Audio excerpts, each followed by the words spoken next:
It's a very special day sa mga tao, lalo tigit sa mga ilaw ng tahanan. Dahil wala po ako, wala ako doon,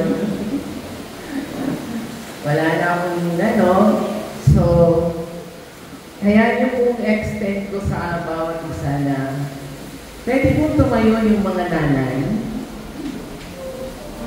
Yan. Pwede pong tumayo yung mga nanay at magiging nanay. Yan. Mga kapatid, sila po ang ating mga nanay, ang mga ilaw ng tahanan. And you deserve a clap of offering. Amen?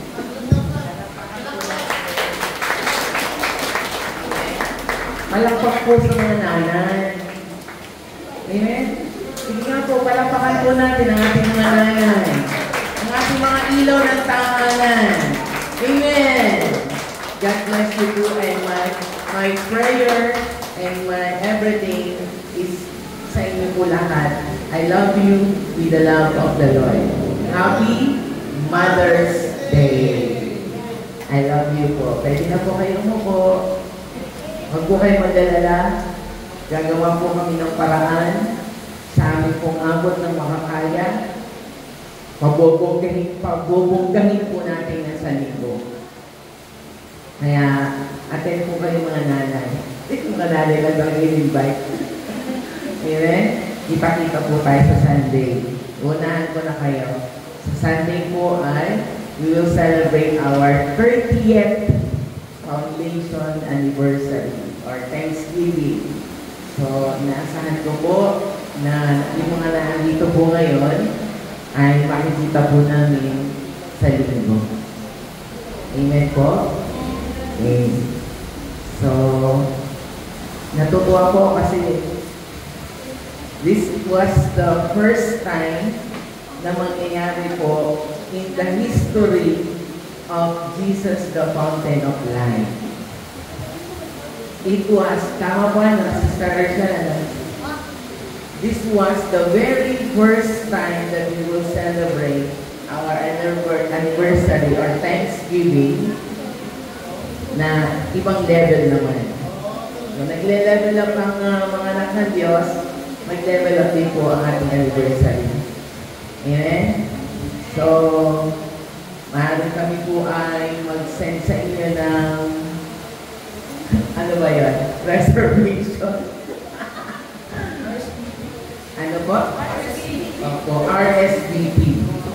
Kailangan po namin ng eksaktong number and your presence is mostly important. Kasi po ay, sabihin ko na nga, pwede na ba sabihin, sister? Okay na? Pwede na? Kasi po, napag-usapan po namin, at talagang in-announce ko, excited lang ako. This was the first time that we will celebrate our anniversary na tayo po ay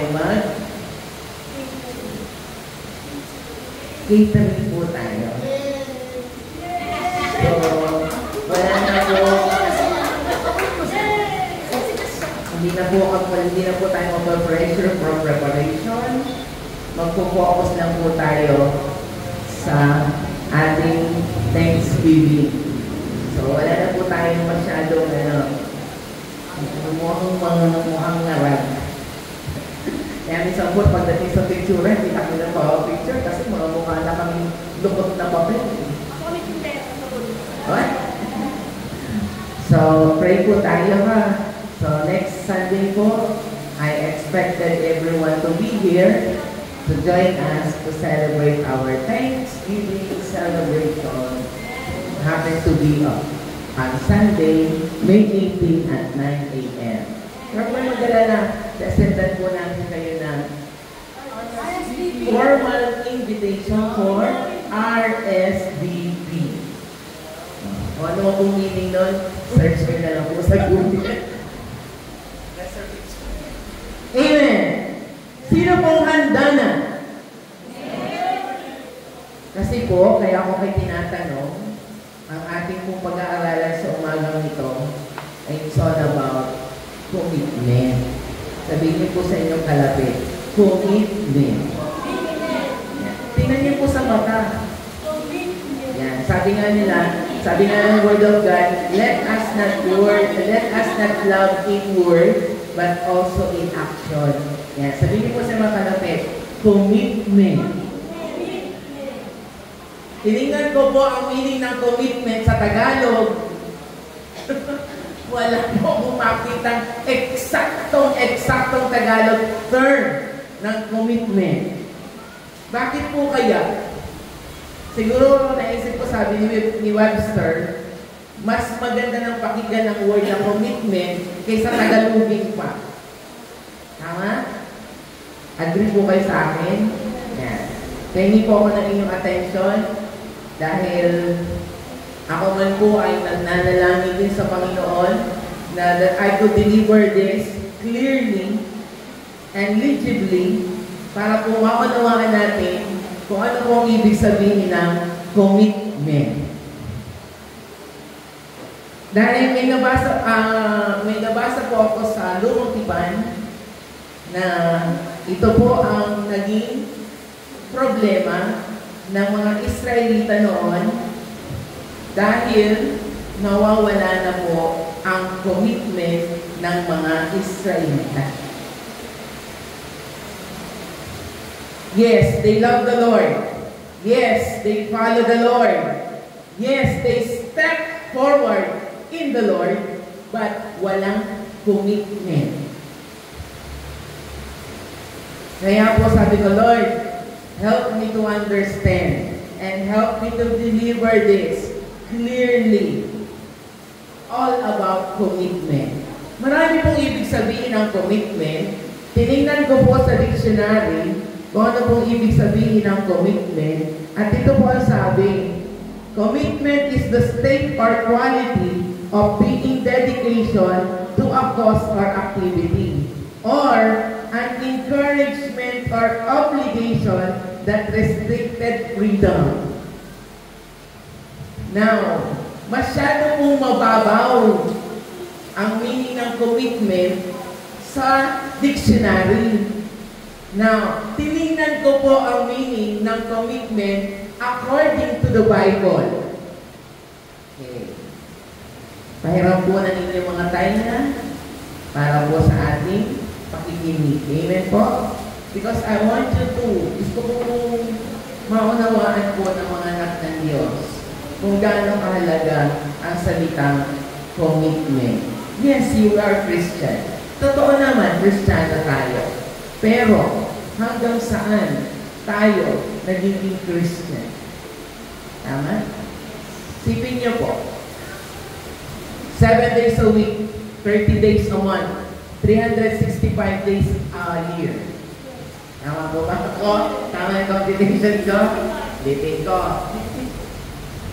7 days a week, 30 days a month, 52 weeks a year, 365 days a year. Oh, sino po dyan ang mga mathematician? Sino po dito ang walking calculator? Amen? Now, paliitin muna natin 7 days a week. Sa 7 days a week na to, kailan lang tayo nagiging Christian? Hello? Nagkikita-kita lang tayo pag Sunday. Tama? Are we belong to the level of pag ang commitment natin as Christian ay tuwing linggo lamang? Amen? Ito po naging problema ni Solomon sa mga Israelites. Dahil nakita po niya na mga Israelita sumusunod naman. Nagiging Christian naman. May takot naman sa Diyos. Nananalangin siguro. Nagbabasa ng Biblia siguro. Masigla, masaya? Yes. Pero alam niyo po, one thing na nakita ni Solomon sa mga Israelites ay kulang sa commitment. May nabasa po ako na meaning ng commitment is a promise. Ayoko po nun. Because promises are made to be broken. Amen? Masyadong mababa. Tinignan ko naman po ang meaning ng commitment in a Bible, in a biblical way. And the Lord said, trusting in God's will and living a life of obedience. Ang commitment po ay trusting in God's will. Trust. Pagtitiwala sa kalooban ng Diyos at mabuhay ng buhay na may pagsunod sa Panginoon.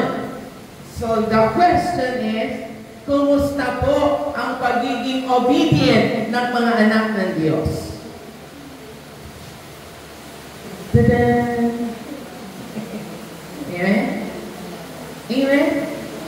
Kumusta po ang commitment ng natin sa Panginoon? Kumusta po? 1 Kings chapter 8 verse 61, ito po yung naging problema, kaya po nasabi ni Solomon sa mga taga-Israelita ang mga katagang-yan. The Lord said, let your heart therefore be wholly true to the Lord our God, walking in His statutes and keeping His commandment as at this day. Ang problema po na nakita ni Solomon sa mga taga-Israelites ay nawawala na ang tunay na pagsuko ng kanilang buhay sa Panginoon. Hindi na lumalakad sa mga panuntunan ng Diyos, ni hindi na din tinatago or ginagawa, hindi na inaalagaan ang mga commandment ng Diyos. Anong nawala? Commitment. Marami po ang commitment kung tutusin. We have committed in the Lord, committed in the church, committed in the ministry, and as well as your commitment to your husband and wife. Commitment to your friends. Pwede din. Tama ba ako? Di ba pag kayo nagkakaroon, pag kayo magkaibigan, minsan nagsusumpaan pa kayo? Tama? May pasumpa-sumpa ka pa? Hindi naman natutuloy? Tama? Minsan nga sa magkumari, hindi ko lang, ito naman po yung sample na, kwento lang naman. Di ba sa magkumpare, kumpare, pag nag-away, sabi, nagsasawdihan ng kandila. Narinig na po yun? Oh, amen? May pasumpa-sumpa pa. Oo. Sumpaan tayo kahit ano mangyari. Walang makakapigil. Walang makakadlang sa atin sa paglilingkod sa Diyos. Pero pag sinubok na, pag may problema na, pag may mga suliranin na, ayoko na Lord, ayoko na dyan. Bibitaw na agad ako. Where is your commitment to God? Ngayon po, dahil sa dami po ng pwede nating commitment, ang pag-aaralan po natin, siyempre, una, and above all else, pag-aralan po muna natin ang commitment to God. Siyempre, saan ba tayo, friend? Saan ba tayo magko-commit ng buhay natin? Saan ba natin itatalaga ang buhay natin? Siyempre, unang higit sa lahat, ay walang iba kundi ang Diyos. Amen? Now, ang pag-aaralan po natin ay commitment to God. Ang una po natin pag-aaralan ay paano nga po ba tayo magko-commit sa Diyos? Ano-ano nga po ba mga dapat natin gawin para 100% ay maibigay natin ang ating commitment ay sa Diyos. Hindi commitment sa blessing, hindi commitment sa magandang bagay, kundi commitment sa Diyos. Amen po ba? The word said in 1 Kings chapter 8 verse 61, let your heart therefore be wholly true. Buong-buong totoo. Di ba pag nagmamahalan tayo, buo, when we love someone, yun nga, sinasabi natin, I love you, kahit mahal kita, maging sino ka man. Pero pagdating na isang buwan, hindi, paigli natin. Isang linggo, matampisan pa yan. Tama? Pag mag-chat-chat o magte-text, hindi na mamalayan, madaling araw na pala, pero wala nang sinasabi sa chat, kundi, kumusta ka? Anong ginagawa mo? Anong ngayon? Anong ganyan? Ang sarap, pakinggan. Committed ka na doon. Tama? Tama po ba ako? Amen? The Lord said, let your heart, may kinalaman po ang puso dito. When we commit ourselves to God, may kinalaman ang puso. So, sabi ni Solomon, let your heart therefore be wholly true to the Lord our God. Maging totoo po tayo. Sabi nga ng mga millennial, magpakatotoo ka na. Amen? Kung Kristiyano ka, Kristiyano na. Hindi yung Kristiyano Kristiyano lamang paglinggo. Sunday Christian. Kumusta yung Monday to Saturday? Amen? Ouch. Natatamaan din po ako kay mag-alala. Sabi nga nung aking mentor, basta pagsalita ka dyan, pag ikaw ay nangangaral, ang unang tinatamaan ka. Yung nagsasalita. How's your Christian life from Monday to Saturday? Kanino nakakomit? Amen? Ako po'y nagtatanong lamang, sagutin niyo lang po ito sa inyong isipan because this question is between you and the Lord. Sabi doon, let therefore be truly true. Buong-buo, totoong-totoo. Ako po isang araw na-trap. Honestly po, na-trap ako. Hindi ko po din makita ang pagiging Kristiyano ko. Something wrong happened. Yan po isang araw kong pinagsisihan. Sabi ko, Lord, forgive me. Ayaw ko na po ng word na sorry. So, isipin niyo po, wala pong sorry sa Bible. Ang nakalagay lang po sa Bible ay, forgive me, Lord. Tingnan niyo po, kahit po sa version ng Bible, wala po kayong makikita at mababasang salitang sorry. Ang nabasa ko po ay, forgive me, Lord. Wala po. So sabi ko, Lord, forgive me. No matter how I try to live as holy as I can. Natanggap ko na rin po na tao nga pala tayo. We are not accepted for mistakes. Nagkakamali. Pero maganda doon, sabi ko, Lord, forgive me and I will step again forward. Hindi ito yung bagay na makakahadlang sa akin ng commitment ko sa iyo. Diretso lang. Tuloy lang. Amen po. Okay. Now, pag-usapan po natin ang key aspects of commitment of God. Paano po natin mapapatatag or ma-enhance ang commitment natin sa Panginoon? Ano po ba yung mga dapat natin gawin so that our commitment to God will be wholly and truly to the Lord? Amen? Huwag na kayo magsumpaan, huwag na kayo magbigay ng mga promises, mabibigo lang kayo. Instead, walk on it. Lakad lang po tayo. Okay. Handa na po ba kayo? The key aspects of commitment to God. Number 1. Loving God with all your heart. Or loving God with all your being. Basic. You will, may papakita mo po ang commitment mo sa Diyos kung gagawin niyo po ito. Matthew 22:37, Mark 12:30, and Luke 10:27.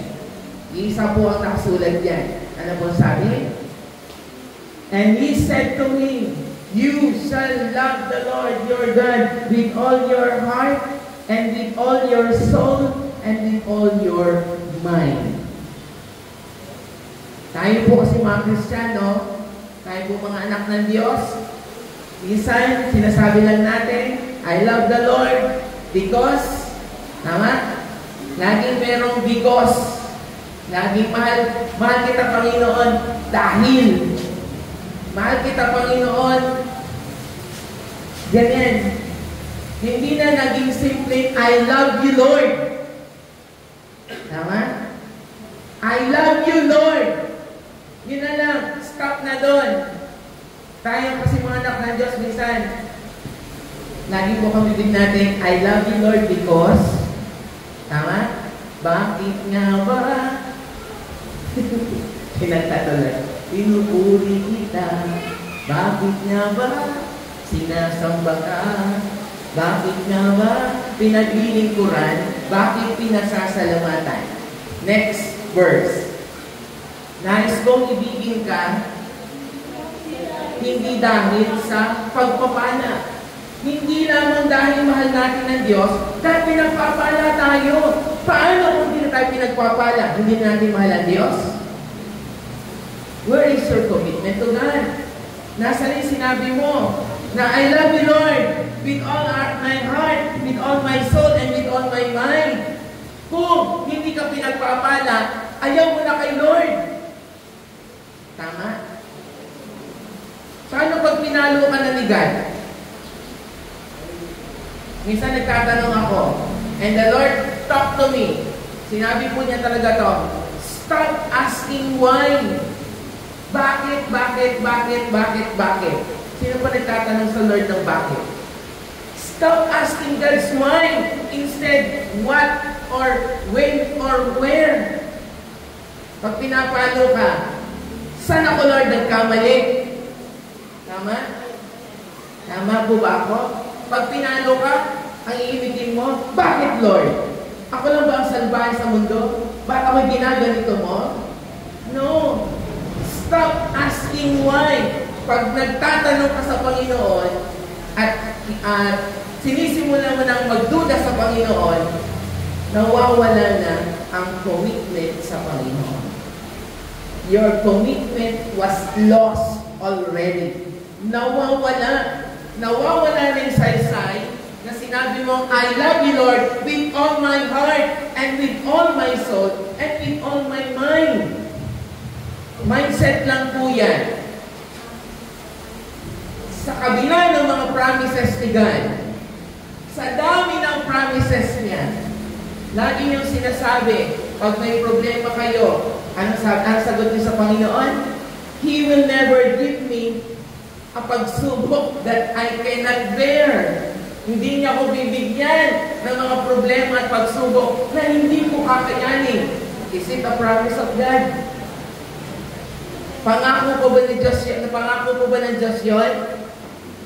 Pag may problema ka, litong-lito ka na, ano sabi sa 1 Peter? Cast all your cares upon the Lord, for He careth for you. Amen? Pag nanghihina ka, ano sabi? I can do all things through Christ who strengthened me. Pag nagkukulang ka sa pagpapala, sabi, but my God shall supply all my needs. Tama? Amen po ba? Amen. So you shall love the Lord. First step is loving God with all your heart. Tama? Di ba pag nagmamahal ka, walang imposible? Lahat posible. Tama? Minsan nga may mga jowa dito. May mga nanliligaw, di ba? Pag ang lalaki nanliligaw sa babae, susukitin ko ang buwan. Ano pa? Ano nga?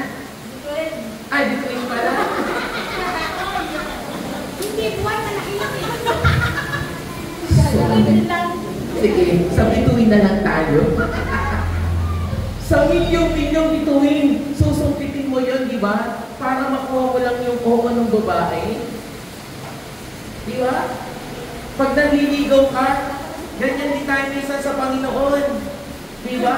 Pag meron tayong gusto sa Lord, nangangako tayo, Lord, gagawin ko to. Sagutin mo lang ako, paglilikod ako sa iyo, Lord. Aray. Tama? I-answer mo lang yung prayer ko, maglilikod ako sa iyo, Lord. Patamahin mo lang ako sa... Tama? Sino ba mo dito natin sa loto? Tama? Lord, sagutin lang ako dito, maglilikod ako sa Panginoon. Pero nung sinagot na, di ba? Oh, after 2, 3, 4, 5 days, 7 days, 30 days, wala na. Where is your commitment to God? Tama? Commitment to God is loving God with all your heart. Mahalin mo ang Diyos ng iyong buong puso. Huwag hahatiin. Buong buo. Amen? Diba sabi sa 1 King, wholly true to the Lord. Let your heart, therefore, be wholly true to the Lord. Amen po? Simple lang yan. Our affection and our dedication must focus on the Lord. Na yan ay permanent. Ano yung mga jowa nyo? Sad to say, yung mga asawa nyo, asawa natin, asawa nyo, temporary lang yan. Tama? Ano sabi po sa Bible? Alien tayo dito na sa natunay na bahay natin. Taga saan tayo talaga? Oh yan, buti alam niya, sa langit kayo. Sabi nga kanina, mainit daw dito. Mainit sa impyerno, bahala ko pumunta doon. Tama? If you really love the Lord, amen? Loving God with all your heart, no matter how, no matter what. Walang makakapagbago sa pagsunod ko sa Panginoon because I love the Lord. And that is one aspect of being commitment to God. Love the Lord. Ayoko kayo tanongin kung mahal niyo ang Diyos dahil alam ko sasagutin niyo ako. Pero hanggang saan yung oo niyo? Sige. Tanongin na rin natin. Mahal niyo po ba ang Panginoon? Ulitin ko. Mahal niyo po ba ang Panginoon? Ulitin ko ulit. Mahal niyo po ba ang Panginoon? Mo, nadami na ano. Para lang tayo si Peter. Si Peter ba yun? Tinanong ni Jesus Christ. Ilang beses? 3 beses. Yung pala, 3 beses hindi na itatatwa ang Diyos. Si Jesus, tama? Nung kumilaot ng ano? Tama? O ngayon, tatanungin ko din kayo. Mahal niyo po ba ang Diyos? Mahal niyo po ba ang Panginoon? Amen. Mahal niyo po ba talaga ang Panginoon? Amen. O, mahal niyo pala eh. Sino makakapagpigil sa'yo? Walang makakapigil sa'yo na gawin kung ano ang pinagagawa ng Diyos. Sabihin niyo po sa inyong kalapit, walang tamad na Kristiyano.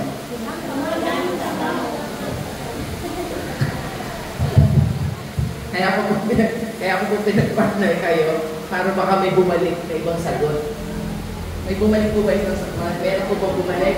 Wala. Amen? If you really love the Lord, diretso lang. Hindi yung pag umaten, hindi lang nabati ni kapatid, hindi lang nabati ni pastor. Ay, yung ka na dyan, hindi na ako atin, hindi ako binabati. Tama? No, it's not. Hindi yun ang pamantayan ng pagmamahal. Mabati kayo o hindi, makamayan kayo o hindi, diretso lang because you love the Lord. Sino po pinaglilingkuran natin? Diyos, di ba? Tama po ako?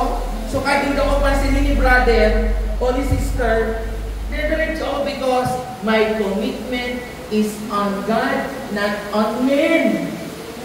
Amen. Amen po ba? And then our affection and our dedication must belong to God. Ngayon, kumusta naman po ang ating pagsunod sa Diyos? Amen? Kumusta po? Minsan, nagiging dahilan ko rin. Ito, nagiging reason na din pag minsan. Nakatinang ako pag Sunday. O, hindi nakasunod ako sa Diyos. Yeah. Tama? Okay, paano Monday to Saturday? Kasi tuwing Sunday lang naman tayo nagkikita-kita. Mabuti pa yung iba kong kapatid na nakakita ko pag magkakape. Kaya sama po kayo sa amin sa nag-promote tuloy. Amen? Kahit po sa chat lang, kumusta? Kaya po, pasensya na po sa aking mahal na ina, ang mahal kong nanay sa JFN. Kasi lahat po kayo mga nanay ko na eh. Dahil wala po akong mga nanay. So, lahat po ng nanay dito, nanay ko na. Kaya sabi ko, kahit man lang sa text or sa chat, pupumustahin ko siya. Because pag chinat ko siya, mararamdaman niya, mahal na mahal ko siya. Amen po. Kaya sabi ko, Lord, kahit chat lang, may chat ko lang. Alam niyo po yung word na, kumusta ka? Ang sarap pakinggan. Kaya ako pag minsan talagang early in the morning, makakabasa po ako ng chat na. Magandang umaga, my beloved brethren. Siguro naman pag kayong na-send na nun, di ba? Masaya-saya. Kahit minsan ay nakakapikon. Kasi ang agap-agap. Hindi po kasi ako morning person. Pasensya na po kayo ha, hindi po ako morning person. But I really appreciate it. Salamat po. Hindi man po ako kapag-reply, hindi man ako kapag-emoji ng heart, basta alam niya, I love you in return. Amen? So, first step is loving God with all your heart. Number two,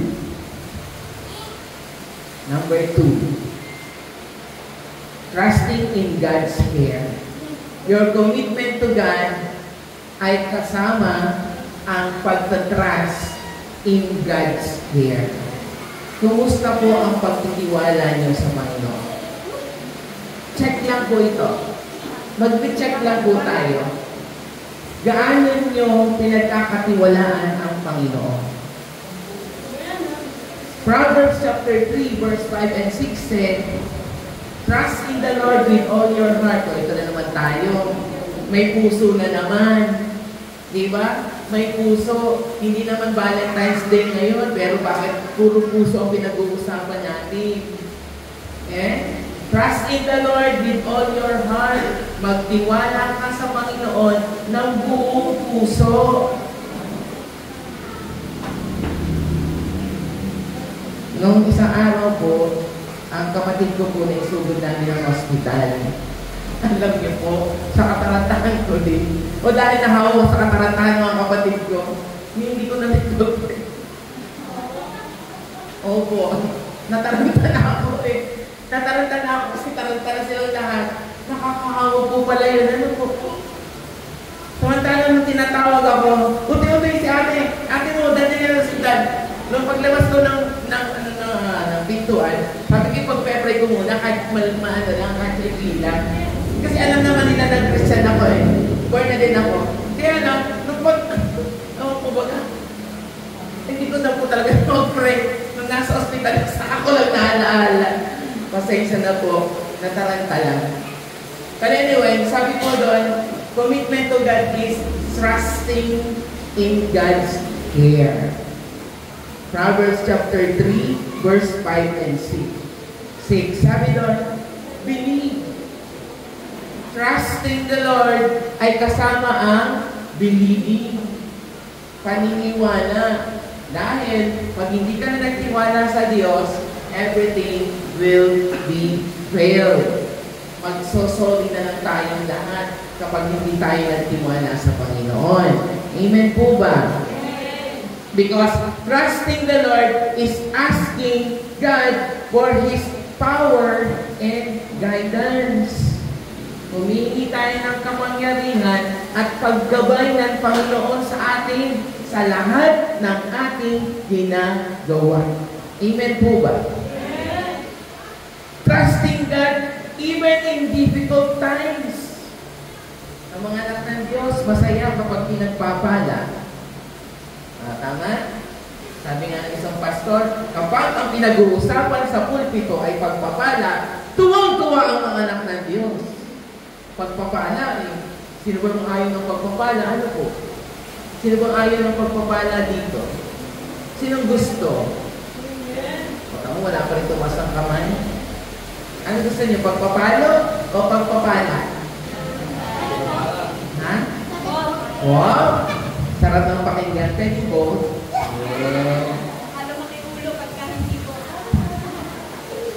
Yan.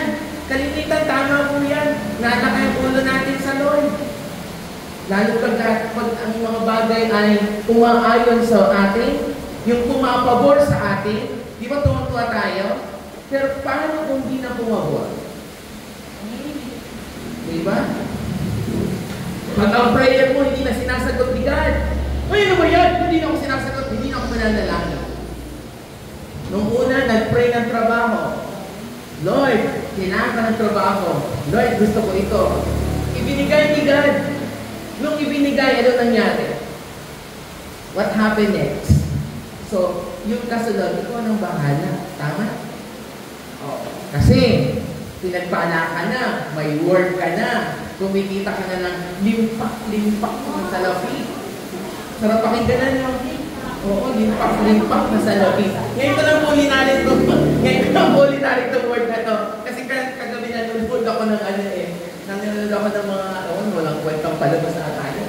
Kaya ang mga Tagalog na hindi ko maintindihan pag minsan, narinig ko lang po ito yung limpak na salapi. Alam niyo po yung sino po dito ang kapuso? Tasang kamay. Kapuso. Ano na ba ang kapuso dito? Ayun, may isa doon. Yung, ang bida po ay yung komedyante. Ako, Michael B. Ano yan, yung palabas? Hindi. Bastos yun, ayoko na. Pipito Manaloto. Tama?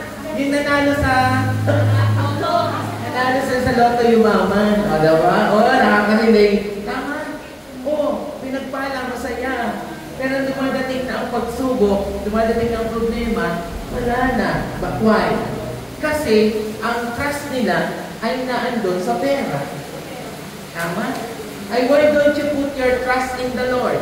Kahit in difficult times, kahit mahirap na sitwasyon. Alam niyo kung may promise si God dyan? 2 Corinthians chapter 4, verse 17. Gusto kinuha mo? Ay, hindi. Basahin niyo po doon.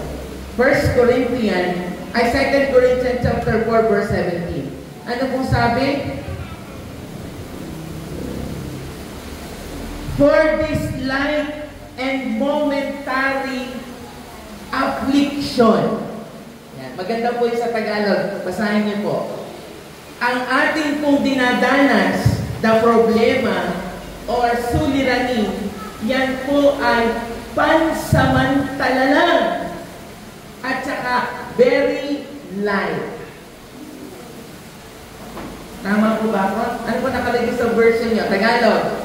2 Corinthians chapter 4, verse 17.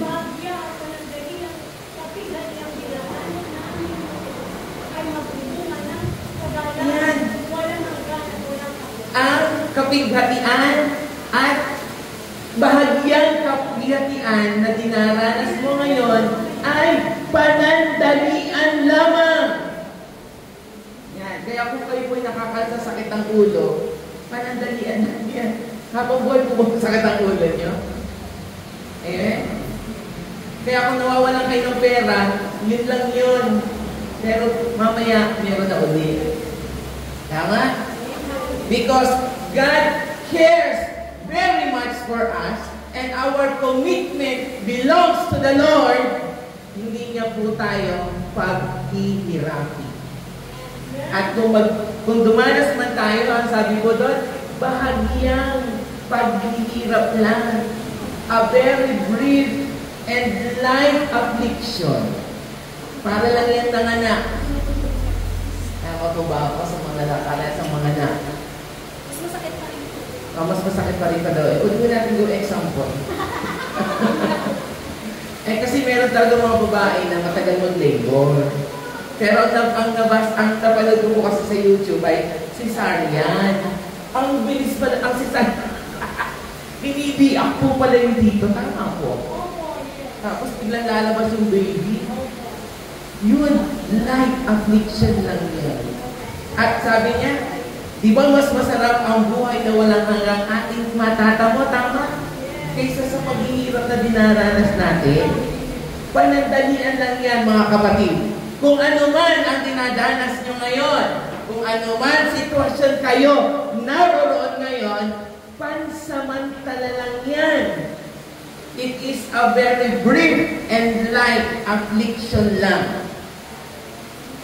And all you have to do is to trust in God with all your heart. Amen po? Naintindihan po ako? Nagigets ako? Nasusundan po ba ako? Next. Number 3. Number 3 is seeking God's guidance. Dito po, maraming nagpe-fail. Nagpe-fail sa Tagalog na bumabagsak ang mga anak ng Diyos. Ito pong bahaging ito, seeking God's guidance, marami pong mga anak ng Diyos ang nag-fail dito. Okay. Look what happened to Abraham and Lot. Sino po nakabasa na ng buhay ni Abraham at ni Lot? Remember na nag-aaway na sila? Kasi parami na ng parami yung kanilang mga tupa, parami ng parami yung kanilang mga flocks. Ngayon, anong ginawa ni Abraham? Lot, halika dito. Umakyat sa bundok ata. Umakyat. Sabi niya, dahil nag-aaway na tayo, nagkakatalo-talo ng ating mga alaga, mamili ka. Kaliwa ba sa'yo or kanan sa'yo? Ano po sinabi ni Lot? Dahil nakita niya na ang kanyang nakita ay napakaganda, malinis, maraming tubig, maraming kapatagan, kumpleto. Pinili ni Lot yung lugar na yon. Ganun din po tayo minsan sa Panginoon. Pag pinapipili tayo, usually, pinipili natin ay yung maganda sa ating paningin. Pero anong pinili po ni Abraham? Dahil wala na sa choice. Ang napili ni Abraham ay puro mababato, pangit. Sige, consider, hindi maganda. Pero ano po naging bunga ng pagpili at tamang pagpili at tamang paggabay ng Diyos kay Abraham? Sino po ang nag-prosper? Si Abraham. Ano po nangyari kay Lot? Siya po ay napapunta sa Sodom at Gomorrah. Tama? Napahamak pa siya. Amen? Sometimes mga anak ng Diyos, humingi tayo ng proper guidance sa Panginoon bago tayo magdesisyon at pumili ng ating mga dapat piliin. Huwag nawa po tayo mabulag ng ating mga matang makakasalanan na yan. Dahil maganda, dito ako. Pero yung hindi maganda, ayoko dyan. Wala akong mapapala dyan. Ano ba itong magandang bulaklak na to? Matutuyot yan. Pero thank you Lord, may bulaklak na siya.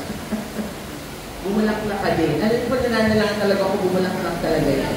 Na may bulaklak na siya. Bumanda siya. Amen? Amen? Pero in due time, malaranta din yan. Because that is temporary. But if we seek hanapin natin ang guidance ni Lord, tiyak magtatagumpay tayo. Amen?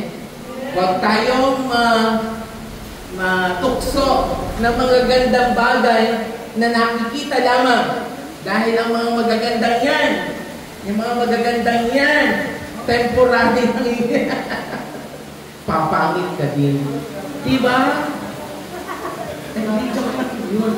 What? Diba? Papangit ka din. Kamu si, Princess Fiona. Sino mo nakakilala kay Princess Fiona? Di ba ang pangit ni Fiona? O si Shrek, di ba? Sino yun? Di ba ang pangit? Sino mo nakapanood doon? Yung cartoon. Di ba ang pangit ni Fiona? Pero, at the end, gumanda siya. Yun ang pananagot. Di ba? Marami ko tayong kwento. Sino po may alam ng kwento ng ugly duckling? Di ba? May isa pong swan. Nanganak. Ilan ang anak niya? Hindi ko po alam. Basta nanganak. Meron pong isang pangit. Kasi papangit ka rin. May pangit doon. Pero nung nagdadalaga, this ugly duck becomes a beautiful swan. Kaya huwag kayo masyadong madidisig ng inyong mga magagandang mata na yan. Para malaman nyo kung talagang genuine, seek God's guidance. Minsan kasi mga anak ng Diyos, pasok na lang ng pasok eh. Kung kayo pasok ng pasok, if you really committed your life to God, seek God's first. Seek God's guidance first. Amen? Gusto ko may kwentong yan, the ugly duckling turns to a beautiful swan. Diba? From humble beginning, tama? Naging magandang swan siya. Ano nangyari po lang? Naingit pa yung mga kapatid. Nung una, pinapangipangitan mo kung yung maganda na ako. Yeah. Tama? Listen po lang po yun. Amen? Seek God's guidance. Ano po sabi ni David? Kaya nag-prosper si Abraham, di ba? Lalo pa siyang dumami ang alaga. At the end, kinuha pa rin niya si Lot. Tama? Kinuha pa rin niya yung family ni Lot. Ngayon, punta tayo kay David. Ano po sabi ni David? Sa Psalms 27 verse 4. Yan. Meron po siyang ginawa. At nag-decision po siya sa buhay niya. Ito po'y after nang siya ay magkasala sa Lord. Ano po sabi niya? One thing. Sabihin niyo po sa inyong kalapit. One thing. Isang bagay na hindi kakalimutan ni David para siya ay maging progressive Christian. Ano po sabi niya? One thing have I asked of the Lord that I will seek after. Una, that I will seek after.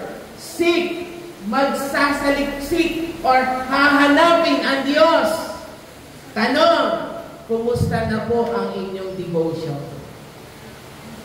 Kumusta naman po ang devotion niyo? Rate yourself from 1 to 10. Kung di po sasagutin, this question is between you and the Lord. Kumusta po ang devotion niyo?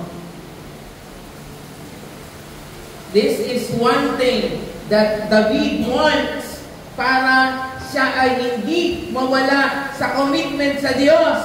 Sabi niya, that I will seek after. Hinahanap niya ang guidance ni Lord. Tama po?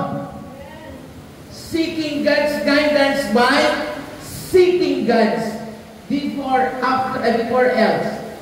anything else. Unahin ang Diyos. Ano Matthew 6:33? Bago ka pagpalain ng Panginoon, hanapin mo muna ang Kanyang kaharian. Tama? Kasi ganun talaga ang Diyos eh. Sumunod ka muna bago ka pagpapalain. Hindi tayo pinagpapala, pagpapalain muna bago sumunod. Tama po ba ako? Pag sumunod ka muna bago ka pagpapalain. Diba? Sabi Matthew 6:33, ito po, common na sa inyo. Ano nga po Matthew 6:33? Seek ye first the kingdom of God. Ang sabi doon, Seek ye first the kingdom of God and His righteousness, and all these things shall be added unto you. Kaya lang ang binabasa po natin sa Matthew 6:33 ay, and all these things shall be added unto me. Ay nasa na yung nasa unahan. Seek mo na. Kaya may mga nagkaka-work dyan, alam mo, yun ay gift ng Lord sa inyo because I know and I believe you seek guidance verse to the Lord. Hindi naman niya ibibigay ng Lord sa inyo yan eh. Amen? Sa inyo po yan. At kung ile-level up man, just wait and see. Next, ano po sabi niya? That I may dwell in the house of the Lord all the days of my life. Dwell in the house. Yan. Lagi po siyang pumupunta sa bahay ng Diyos. Kumusta po ang ating worship life? Kumusta po ang ating worship life? Nakakakanta pa po ba? Baka naman kinakanta ninyo ay ano? Tama? Nakakapag-worship po ba sa Lord? Lalo tigit kapag malaki pa ang kailangan na talagang may pagluhod at magpag-iyak pa yan. Ay, amen po ako doon. That I may dwell in the house. Yan po ang gustong-gusto ni David. Next, to gaze upon the beauty of the Lord and to inquire in His temple. Kumusta po ang inyong fellowship? Hebrews 10:25. Tama po ba ako? Sino po memorize na? Hebrews 10:25. At huwag yan. At huwag kaligtaang dumalo sa mga pagtitipon. Amen? Kaya kahit anong mangyari, huwag kayong papatalo sa hadlang. Meron kayong labahan, iwanan niyo yan. Meron kayong tiklupin, iwanan niyo yan. Ilang oras lang naman tayo magkakasama dito, amen? Ni-required ba ni Lord na maghapon tayo? Buti nga Jesus Miracle Crusade, maghapon yun. Tama? Gusto ko, baka gutom na ako, hinahanap ko ako, yoko Lord yun. Diba? 2 hours? Diba? Ano ba naman yung sakripisyo mo yun? Ay Lord, hindi ako sisimba kasi wala akong susuotin. Hello naman. Wala kang susuotin, nagaganda nga ng mga damit niyo eh. Tama? Wala na ba tayong damit? Madami. Kasi kung napakadami yung damit, hindi na kayo marunong maghalukay. Wala nang masuot kasi mataba na. O, diet na lang pag may time. Hindi pa din. Marami pa rin kayong damit. Bakit pa isa dyan? Tama naman. Gandang-ganda sa sarili. Tama? Pinabayaan ba siya ni Lord? Pag tinitingnan ko itong inaanak ko ito, parang hindi naman papabayaan ng Lord. Ano ba? Ay kung siya nga maganda, di... Tama? Kailan ka pinabayaan ng Diyos? Kailan? No, hindi po tayo pinababayaan ni God. Amen po? Yan po yung tatlong bagay na ginawa ni David para ipakita niya ang commitment niya sa Diyos. Amen? Yung akala niya lang po kasi mga simple, sabihin niya mga simple lang yan. Napakasimple lang. Pero yung pinakasimpleng yun ang mag-aangat ng pananampalataya niya sa Diyos. Una, ano ang pinakasimpleng bagay na pinagagawa ng Diyos sa atin? Anong una? Sunday school. Read your Bible. Okay, read your Bible. Kumusta po ang pagbabasa niyo ng Bible? O diba? Bagsak, 75. Ay, wag yun. Pasang-awa pa yun. Pasado pa yun, di ba? 69 na lang. Ano ba ang mabagsak na grades ngayon? Uy, taas naman. Ano ba sabi? Read your Bible! Nasaan kayo nag-aaral sa Christian school? Nasaan yung batang yun? Yan yung batang yan. Hindi ko maninaano. Yan, batang yan. Kahit sa Christian school napasok. Kulang pa yun sa pagbabasa ng Bible. Ay, si Bunso. Hi, Bunso. How's your Bible reading?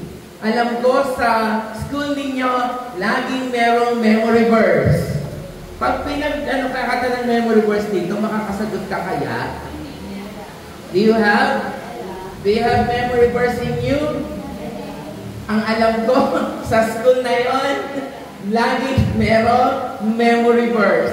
Every day, every subject, ilan yon? 5 subject pagpalagay na.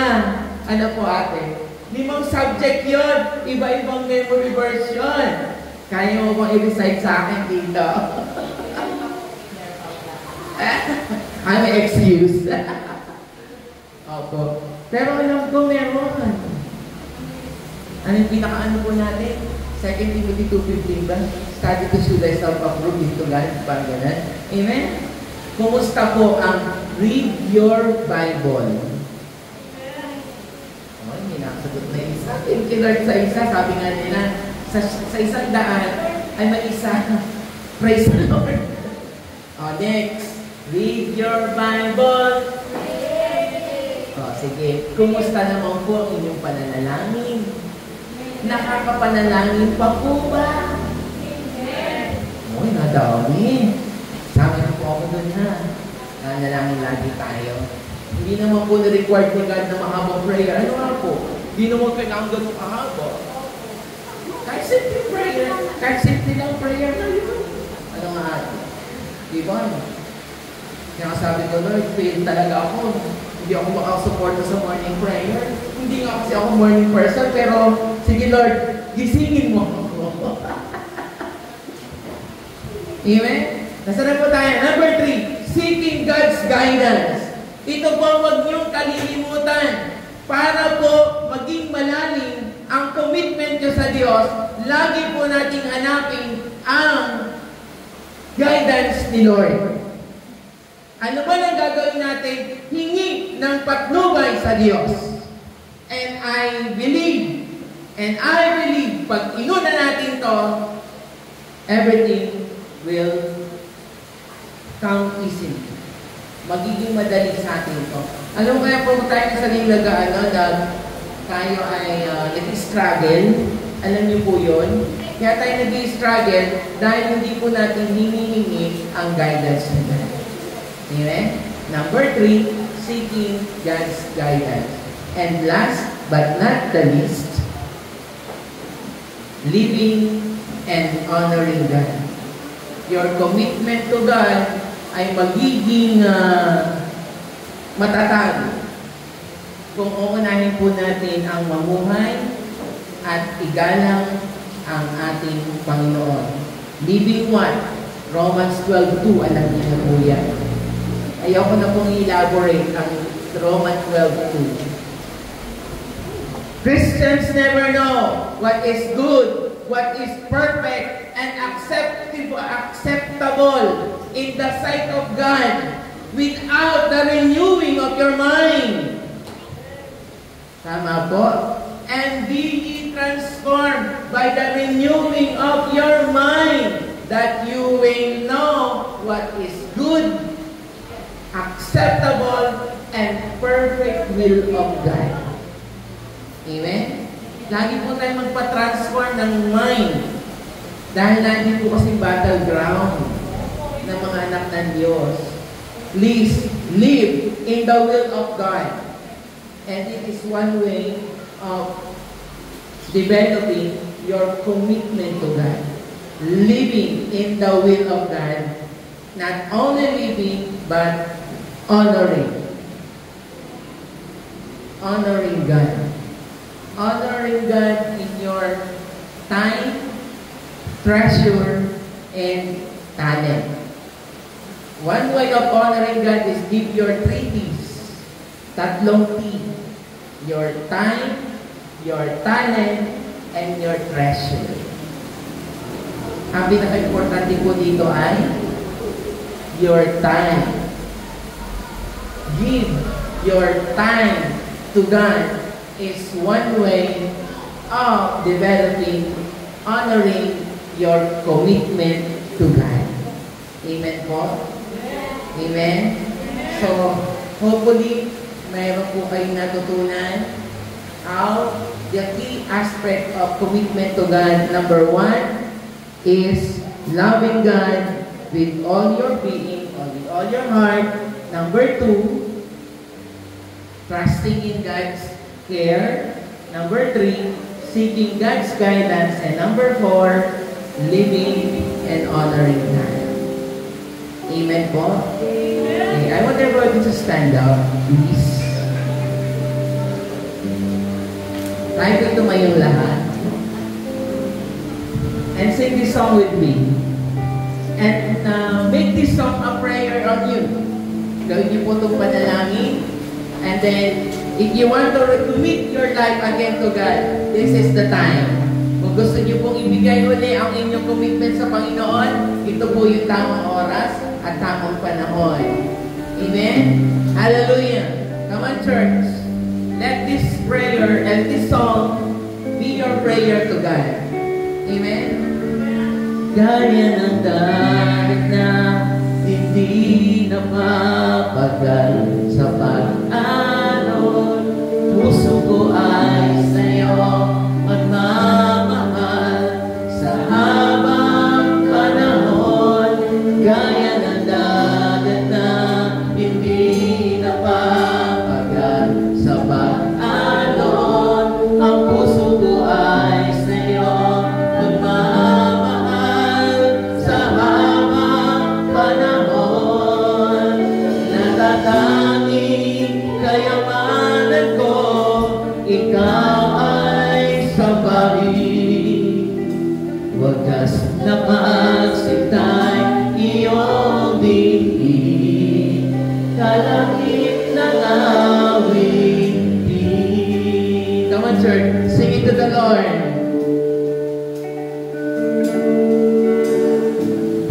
Kung mayroon lamang ako sa libong buhay, may pagkakait, lahat sa'yo'y ibibigay. Huwag pa man sa'kin nag-iisang taglay, lalahat bawat saglit upang ibigin ka nang walang hubay. Gaya ng dagat na hindi napapagal sa pag-alon, ang puso ko ay sa'yo magmamahal sa habang panahon. Gaya ng dagat na hindi napapagal sa pag-alon. Come on, church. Sing it to the Lord. Mamahal sa habang, gaya ng dagat na hindi napapagal sa pag-alon, ang puso ko ay sa'yo magmamahal sa habang panahon.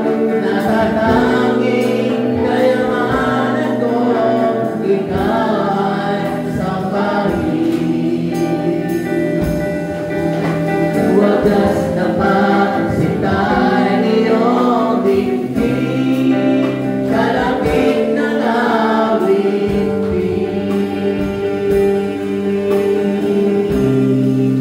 Kalapit na awitin. Kalapit na awitin.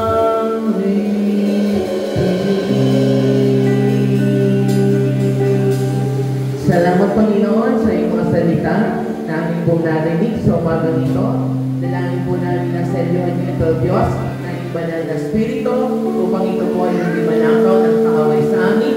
At ito po, Diyos, ay matanim sa matabang bahagi ng aking mga puso upang lagi po namin maalaala ang iyong kabutihan, ang iyong pagmamahal, ang iyong paggabay sa aming buhay, Panginoon. Salamat po kung aming dalangin sa pangalan ng Jesus. Amen.